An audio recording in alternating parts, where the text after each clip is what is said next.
오늘 주일에 함께 은혜 받으실 하나님의 말씀은 신약성경 마태복음 1장 1절에서 17절 말씀입니다. 제가 몇 부분만 봉독에 올리도록 하겠습니다. 먼저 1장 1절로 우리 6절 상반절까지입니다. 아브라함과 다윗의 자손 예수 그리스도의 계보라. 아브라함이 이삭을 낳고 이삭은 야곱을 낳고 야곱은 유다와 그의 형제들을 낳고 유다는 다말에게서 베레스와 세라를 낳고 베레스는 헤스론을 낳고 헤스론은 람을 낳고 람은 아미나답을 낳고 아미나답은 나손을 낳고 나손은 살몬을 낳고 살몬은 나백에서 보아스를 낳고 보아스는 누덱에서 오벳을 낳고 오벳은 이새를 낳고 이새는 다윗 왕을 낳으니라. 그 다음에 좀 넘어가서 봅니다. 12절입니다. 바벨론으로 사로잡혀 간 후에 여고냐는 스알델을 낳고 스알델은 스룹바벨을 낳고 스룹바벨은 아비웃을 낳고 아비웃은 엘리야김을 낳고 엘리야김은 아소르를 낳고 아소르는 사독을 낳고 사독은 아킴을 낳고 아킴은 엘리웃을 낳고 엘리웃은 엘르아살을 낳고 엘르아살은 mat단을 낳고 mat단은 야곱을 낳고 야곱은 마리아의 남편 요셉을 낳았으니 마리아에게서 그리스도라 칭하는 예수가 나시니라. 그런즉 모든 대수가 아브라함 때부터 다윗까지 14대요 다윗부터 바벨론으로 사로잡혀 갈 때까지 14대요 바벨론으로 사로잡혀 갈 때부터 그리스도까지 14대더라. 아멘. 오늘 저는 봉독해 올린 말씀을 중심으로 예수 그리스도의 계보에 대하여 잠깐 말씀을 드림으로써 우리 함께 은혜를 나누고자 합니다. 우리가 신약 성경의 처음 책인 이 마태복음 1장 1절부터 17절까지를 읽어보면 아브라함과 다윗의 자손 예수 그리스도의 계보라 이렇게 기록하고 있습니다. 그러면서 아브라함부터 다윗 때까지 14대요 14대요 또 다윗 때부터 바벨론으로 이거할 때까지 14대요 바벨론으로 이거할 때부터 예수님까지 14대라 이렇게 기록하고 있습니다. 이것을 어떻게 보면 성경 전체 창세기부터 예수님이 탄생할 때까지의 역사를 이렇게 기록하고 있다고 이렇게 말씀드릴 수가 있습니다. 먼저 아브라함 때부터 다윗 때까지를 우리가 한번 생각해 봅니다. 이스라엘 백성들이 애굽에 가서 400년 동안을 노예 생활하다가 해방되어서 그들이 광야 40년 생활을 합니다. 광야 40년 생활을 마치고 또 가나안 정복 기간 5년이 있어요. 여호수아를 통해서. 그 다음에 사사시대 약 300년 동안 그 다음에 왕정시대 500년 동안 왕정시대가 펼쳐지게 되죠. 총 120년은 통일왕국시대 사울왕, 다윗왕, 솔로몬에 의해서 통일왕국시대가 펼쳐지다가 이제 솔로몬의 아들 르호보암 때 두 왕국으로 나눠지지요. 우리나라처럼 남과 북으로 나눠져서 북이스라엘이 200년 만에 아수리에 의해서 패망하고 남유다는 350년 후에 바벨론 나라에 의해서 패망하고 바벨론 나라로 포로로 잡혀가게 된다. 이것이 바로 아브라함 때부터 다윗 때까지 다윗 때부터 바벨론까지 이 역사를 말해주고 있습니다. 또 바벨론 포로 때부터 예수 그리스도 때까지 역사를 성경에는 이렇게 말씀하고 있습니다. 이 역사를 한번 중심으로 예수 그리스도의 탄생 시대의 역사적 배경을 한번 살펴보면서 우리가 하나님의 뜻을 우리가 깨닫는 시간이 되었으면 합니다. 오늘 성경 마태복음 말씀을 우리가 읽어보면 우리가 마태복음에 헤롯 왕 때에 라는 말이 나와요. 마태복음 2장 1절에 헤롯 왕 때에 예수께서 유대 베들레헴에서 나시매. 헤롯 왕 때라. 또 누가복음 1장 1절에 보면 가이사 아구스도 황제 때에 라는 또 말씀이 나와요. 또 누가복음 1장 5절에도 헤롯 왕 때에, 또 누가복음 3장 1절에는 디베레오 황제 통치 15년째에 본디오 빌라도가 유대 총독으로, 헤롯이 갈릴리의 분봉왕으로, 그 동생 빌립이 이두메와 드라고니 지방의 분봉왕으로, 누사니아가 아빌레네의 분봉왕으로 있을 때에, 제사장 안나스와 가야바가 제사장으로 있을 때에 이렇게 그 때를 이야기해 주고 있어요. 이게 성경은 그 시대, 그 역사를 말해 주고 있어요. 우리가 바로 왕 때, 애굽 왕 바로 왕 때에 이스라엘 백성들이 애굽에서 포로 생활을 했다. 그 때를 말하죠. 헤롯 왕 때에 예수님이 유대 땅 베들레헴에서 탄생하셨다. 가이사 아구스도 황제가 로마 제국을 다스릴 때에 예수님이 탄생하셨다 하는 역사를 말해주고 있습니다. 세계 역사는 성경을 그들이 설명해주고 있어요. 성경이 어떤 책인가? 성경은 하나님의 말씀이다. 이것을 세계 역사가 대변해주고 있는 거예요. 누구도 부인할 수가 없어요. 세계 역사는 성경의 역사를 그들이 대변해주고 있기 때문에 부인할 수 없는 역사적 사실이라는 것을 입증해주고 있다고 우리가 생각할 수가 있습니다.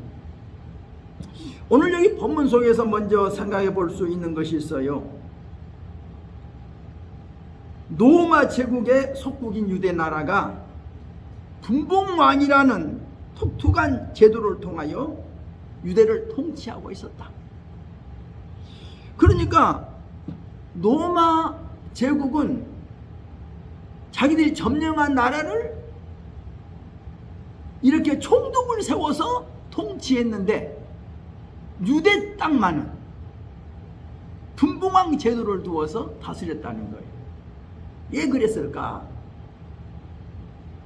그것은 우리가 유태인의 그 역사를 살펴보면 그것을 알 수가 있어요. 유태인들은 다른 면에 대해서는 양보할지라도 신앙에 대해서는 한 발자국도 양보하지 않아요. 하나님을 섬기지 않고 우상숭배를 한다? 하나님께 드리는 예배를 금지시킨다? 여기에는 목숨을 내걸고 순교할 각오를 가지고 덤벼들었다는 거예요. 유태인들은 한 채의 양보가 없어요. 우상숭배, 그들은 철저히 그들은 배격하고 목숨을 걸고 싸웁니다. 하나님을 예배하는 일을 그들이 금지하면 그들은 목숨 내걸고 싸우는 거예요. 그래서 순교자로 가는 말이 거기서 나왔다고 그래요. 순교자. 이렇게 이스라엘 나라 사람들은 신앙에 대해서는 철저했다. 하나님 아버지를 유일신으로 섬기면서 하나님께서 명령하신 안식일을 그들은 철저히 지키면서 하나님을 섬겨왔는데, 지금까지 아브람 때부터 지금까지 하나님을 잘 섬기는 나라가 이스라엘 나라라고 하는 것을 성경이 우리에게 말해주고 있고 세계 역사가 우리에게 또한 입증해주고 있다고 우리가 생각합니다. 우리가 지난 시간들을 통해서 아수르 제국에 의해서 북이스라엘이 200년 만에 멸망을 당하고, 또 바벨론 제국에 의해서 남유다가 350년 만에 멸망을 당하고, 이스라엘 사람들이 바벨론 제국에 끌려가서 70년 동안 노예 생활을 하죠. 노예 생활이 이제 70년을 마친 다음에 메데 타사라고 하는 페르시아 제국에 의해서 또 다시 저들이 200몇 년 동안 그들이 또한 다스림을 당합니다. 그러다가 이제 고레스 왕 때 예루살렘 성전을 다시 건축하라고 하는 명을 받아서 자기들이 수르바벨 성전을 다시 건축하게 되지요. 그래서 자기들이 고국에 돌아와서 살기도 하고, 때로는 디아스포라 유대인으로서 세계 각국 흩어져 살기도 하죠. 그러다가 이 페르시아 제국이 헬라 제국에 의해서 패망당하죠. 그래서 헬라 제국이 약 400년 동안 아시아, 유럽, 아프리카, 그리고 인도에까지 이르러 아주 광활한 지역을 지배하게 되죠. 이 헬라 제국 지배하에서 유대인들이 참 신앙을 사수합니다. 그러다가 처음에는 헬라 제국에서 70인역 히브리 성경을, 히브리어로 된 성경을 헬라어로 번역해 주면서까지 유태교에 대하여 아주 관대했고, 그들 유태교에 대해서 아주 존경을 뜻해줬는데, 이제 후에 가서 다른 왕조가 나타나서 유태교를 핍박하고, 이제 제사를 폐지하고, 예루살렘 성전에서 돼지를 갖다가 제물로 드리기도 하고, 아주 엄청난 핍박을 가해오죠. 그때에 유태인들이 항거하게 되죠. 그것이 바로 마카비가라고 하는 그 하스몬 왕조라는 그 가족에서 일어나서 결국 하스몬 왕조를 그들이 세우게 되죠. 그래서 그들이 헬라 제국에서 400몇 년 만에 그들이 다시 독립국가를 얻게 돼요. 그래서 우리는 독립국가로서 참 얻게 되는데, 다시 또 그 왕조끼리 또 다시 싸워요. 왕조가 형제끼리 난이 일어나서 6년 동안 피비린나는 전쟁을 하다가 유태인들이 수만 명이 죽기도 하고, 그러다가 결국 이데메오 사람 그 안티파네라고 하는 헤롯의 아버지가 로마의 폼페우스 장군에게 그 이야기를 하죠. 우리나라 유태를 당신 나라 속국으로 삼아달라. 그래서 그냥 어떻게 보면 이완용이처럼 우리나라 팔아먹는 것처럼 유태 나라를 로마 제국에다 그냥 넘겨버려요. 그래서 그 결과로 헤롯 가문이 정치적인 세력을 얻어서 유태의 분봉왕으로서 유태 지역을 다스리게 되는 거죠. 이것이 예수님 당시 태어날 때의 정치 상황이었습니다. 그러니까 헤롯 대왕의 아들들이 다 나눠져 가지고 이제 갈릴리 지역도 다스리고 유대 지역도 다스리고 다 이렇게 다스리게 되고, 그러다가 유태 나라는 본디오 빌라도가 총독으로 파병을 당하게 되죠. 그것이 뭡니까? 아켈라라고 하는 예수님이 애굽으로 피난했다가 돌아오실 때에 이 헤롯의 아들 아켈라오가 유대 지방을 다스리고 있는데, 이 아켈라오가 아주 악독한 폭군이었어요. 그러니까 유태로 가기를 두려워하죠. 그때 이제 천사의 지시를 받아서 예수님을 데리고 나사렛 지방, 갈릴리 지방인 나사렛에 가서 살게 되었더라. 그런데 유태 땅으로 이렇게 분봉왕으로 지배받았던 아켈라오가 얼마나 폭군이든지 그 폭정에 시달리지 못한 유태인들, 또 사마리아인들이, 귀족들이, 그들이 로마 황제에게 파견을 하죠. 우리를 좀 이 아켈라오를 파면시켜달라. 그 요청하기 때문에 결국 로마 황제가 아켈라오를 분봉왕직에서 파면시키고 본디오 빌라도를 유대의 총독으로 임명하게 되었다. 이것이 역사적 배경이고 이것이 우리 성경에 나타난 바로 예수님의 탄생 시에 헤롯 가문의 일가와 예수님이 십자가 못 박혀 돌아가실 때에 본디오 빌라도에 의해서 십자가 처형을 당한 역사적 배경이다, 이렇게 설명드릴 수가 있습니다. 오늘 저는 이것을 말씀드리면서 무슨 말씀을 드리고 싶으냐면은, 우리가 하나님은 세계 역사를 하나님이 다스리신다.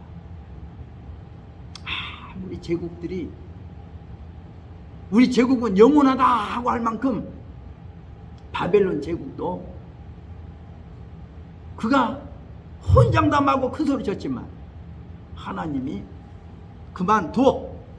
그러니까 70년 만에 바벨론 제국도 문을 닫아버리잖아. 또 바벨론 제국을 넘어뜨리는 페르시아 제국도 그렇게 잘 될 것 같았으나 또 하나님께서 다니엘의 예언대로 206년 만에 또 그만둬. 그러니까 문을 닫게 돼요. 페르시아 제국이 문을 닫고 나니까 이제 헬라 제국이 등장해가지고 400년 동안 그 지역을 통치하면서 헬라 제국이 영원할 줄 알았으나 또 하나님께서 또 그를 그만두게 하시고 로마 제국으로 하나님이 또 옮기게 되었다. 로마 제국이 그렇게 세계를 다스리면서 모든 로마는 하루아침에 이루어지지 않았다. 모든 사람은 로마를 중심으로 세계, 그 당시에 고속도로가 만들어지고 어떤 세계를 향하여 뻗어나갔지만 그 로마 제국도 하나님의 손에 의해서 끝을 내리고 지금 세계가 하나님의 손 아래서 다스려져 가고 있다고 하는 것을 우리는 성경을 통해서 깨달아야 됩니다. 그리고 예수님께서 이제 이 땅에 탄생하신 거죠. 사람의 손으로 세운 나라가 아닌 하나님이 세우신 의로운 나라, 바로 하나님께서 이 세상을 다스리신다고 하는 것을 보여주기 위하여서 예수님이 이 땅에 탄생하셨다. 이것이 바로 성탄절을 배우러 한 역사적인 사실을 임을 여러분에게 말씀드리기 위해서 오늘 제가 이 말씀을 드려봤습니다. 오늘도 이 본문 속에 또 깨달을 수 있는 건 또 뭡니까? 우리가 여기에는 나코라고 하는 이 생명의 문제를 다루고 있다. 예수님은 이 땅에 생명을 주려고 오셨다. 영원한 생명을 주려고 오셨다. 이게 예수님이십니다. 우리가 구약 성경의 역사적 계보를 보면 죽고라는 말이 나와요. 몇 년을 살고 죽었더라, 몇 년 살고 죽었더라, 900 몇 년 살고 죽었더라.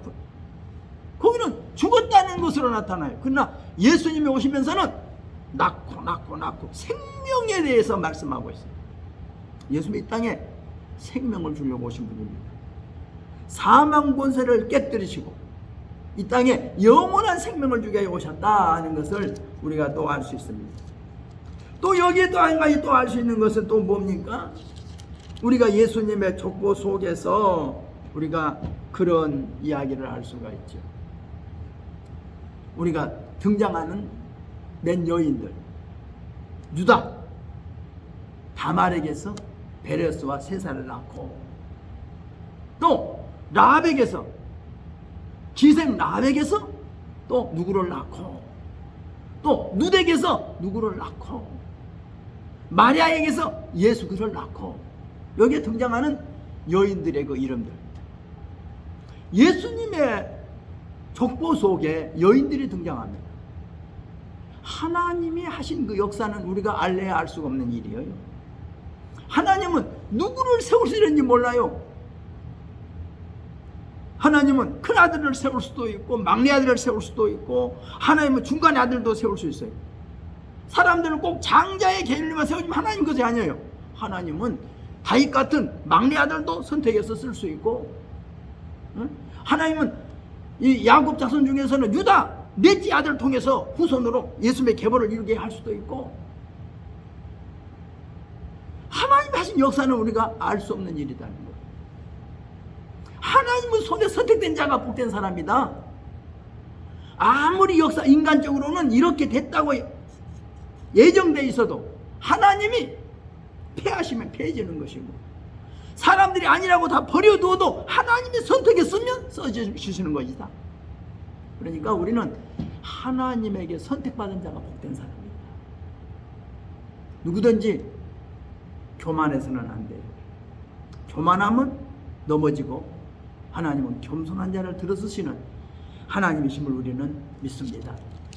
그래서 저는 예수님의 이 역사적 교훈을 통해서 우리가 참 하나님의 뜻을 겸허하게 받아들일 수 있는 자세가 필요합니다. 하나님은 세계 역사를 하나님께서 통치하시는데 우리 한 사람의 살고 죽고 하는 문제를 하나님이 예민하시겠는가? 성경에는 공중나는 새도 하나님이 먹이고 하나님이 기르시고 들의 백합꽃도 하나님이 입히시고 하나님이 키우시는데 하물며 너희일까 보냐? 우리는 하나님의 자녀들입니다. 그러면 하나님께서 우리의 모든 문제를 책임져 주시고 우리의 어려운 문제를 해결해 주시고 우리를 영원한 천국으로 인도하실 하나님이심을 믿고 우리가 믿음으로 꼭 승리하시길 바랍니다. 우리 기도하겠습니다. 사랑이 많으신 하나님 아버지, 하나님의 은혜와 사랑을 감사드립니다. 예수님께서 인간의 몸을 입고 이 땅에 오실 때에 역사적, 시대적 상황을 오늘 성경을 통해서, 세계 역사를 통해서 조명해 보았습니다. 하나님은 교만한 자는 물리치시고 겸손한 자에게는 은혜를 베푸시는 하나님이심을 믿습니다. 이 모든 세상의 일들이 인간의 뜻대로 되는 것이 아니라 하나님의 뜻대로 하나님의 계획하에서 이루어져 가고 있음을 우리는 성경을 통해서 알게 됩니다. 사람의 계획은 세워도 그 발걸음을 인도하시는 분은 하나님이심을 우리는 믿습니다. 우리를 지금까지 인도하신 하나님, 우리 앞길도 인도해 주시고 우리의 모든 문제를 하나님이 해결해 주시고 책임져 주실 것을 우리는 믿습니다. 우리가 하나님을 섬기는 믿음, 하나님을 사랑하는 뜨거운 마음 변치 않도록 주여 도와 주옵소서. 예수님의 이름으로 기도드리옵나이다. 아멘. 우리 함께 기도하겠습니다.